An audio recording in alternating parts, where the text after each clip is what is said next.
when we put out a new bike, we get people foamed up and they care deeply about it. You can hype something, and there's so few things in the modern world that deliver. This is one of those things that delivers. There's just a huge amount of storage in the motorcycle. What was the goal in building in that much storage?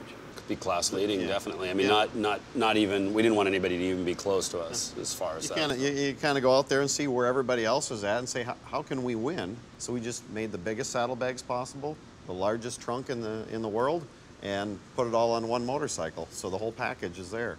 Well, that was part of the plan from the get-go, was that a backpack or a duffel bag that was as large as we wanted to should fit right in. Just the two storage that are up in the lower fairings, and that's a lot of room. The left-hand side has got the connector for the iPod and a 12-volt cigarette lighter jack for plugging in cell phones. Yep, you got room for full-face helmets in the trunk. You've got, it's pretty amazing. Literally take my whole duffel bag and just shove it in there. I don't take anything out. I don't pack anything particular. I just go boom, and I stuff it in there, and I go, that's 6 days.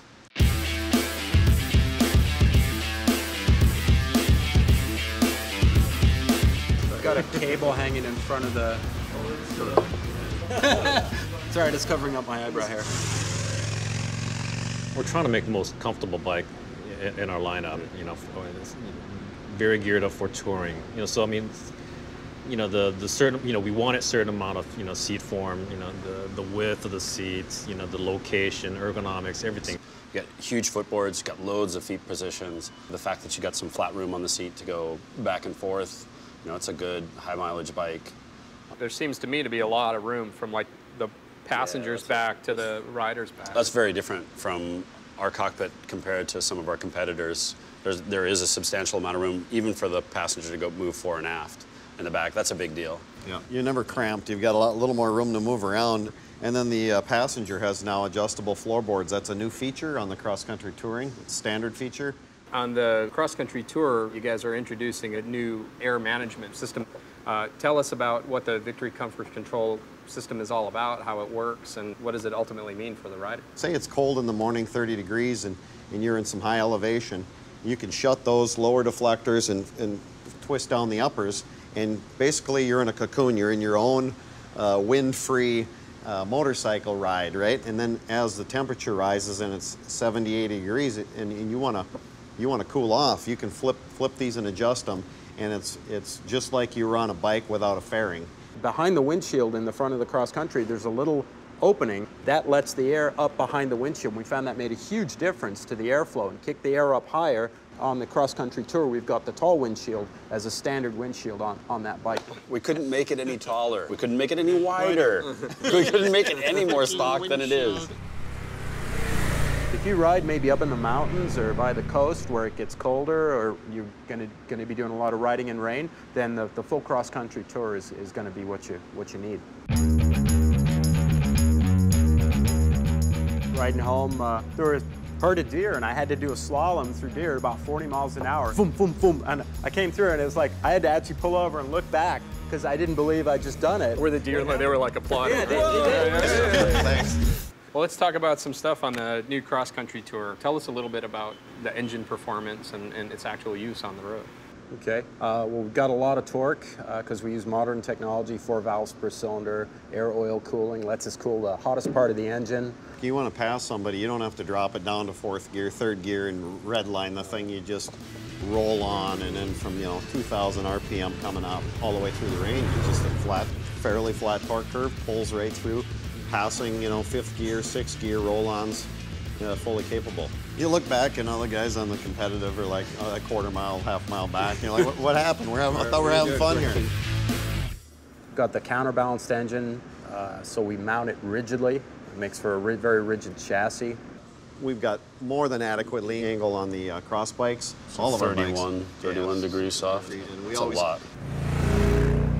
Talk a little bit about the suspension.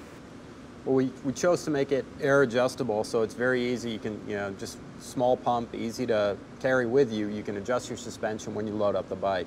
Talk a little bit about the chassis dynamics and sort of where the core of the motorcycle starts. Well, it starts with enough suspension travel and properly controlled wheel movement so that you're not bouncing down the road. Some of the competitive bikes we've ridden, you get into a corner and they start pitching and wallowing and moving around on you. We wanted to control the wheels. That rigidity keeps the bike going in a straight line and in a corner in a predictable manner. And it results in a motorcycle that's just more fun to ride hard than a lot of our competitors. You want to roll into a corner and flick the thing over. You don't feel any wobble. It's just bang right over. Something that's important this year is we've got anti-lock brakes on every touring motorcycle that we sell. And the Cross Country Tour has a pretty sophisticated ABS system. From what I understand, it has more resolution. Yeah. What does that mean?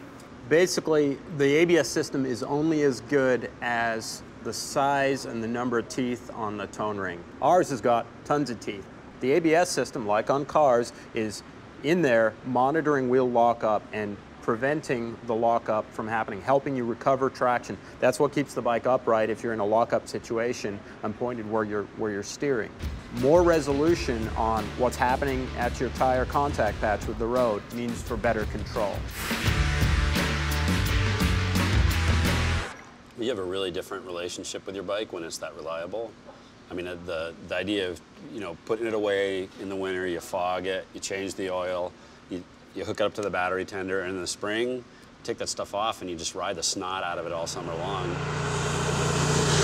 It's amazing how many people you'll talk to that have that, they don't go to get this done, they don't go to get that done. It's a very different relationship. It's hard, sometimes hard to explain to people what that's like. You ride your motorcycle, that's what you do with it. You change, there's one oil, there's not 3 different oils. It's one oil that does the gear lube, the cooling, the engine oil. You just drop the one oil. The spin-on filter is easy to get at.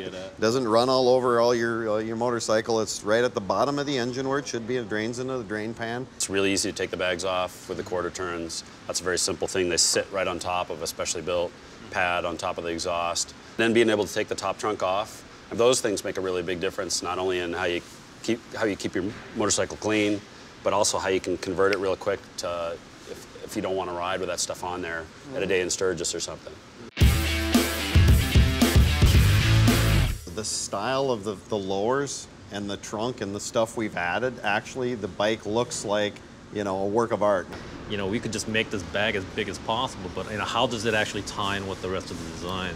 If you look at all the Victory models, there's a certain character line that flows from tip to tail. Look at our trunk and look at the trim on the back edge of it, and look at that light that's on the back. That's really nice stuff. It's not an accessory trunk.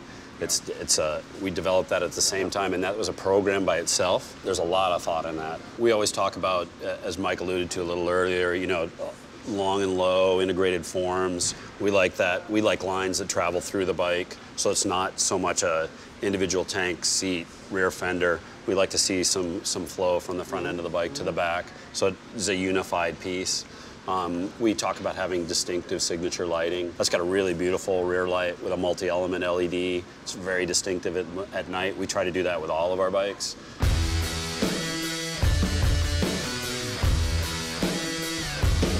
It's just part of our DNA is trying to make things simpler and easier.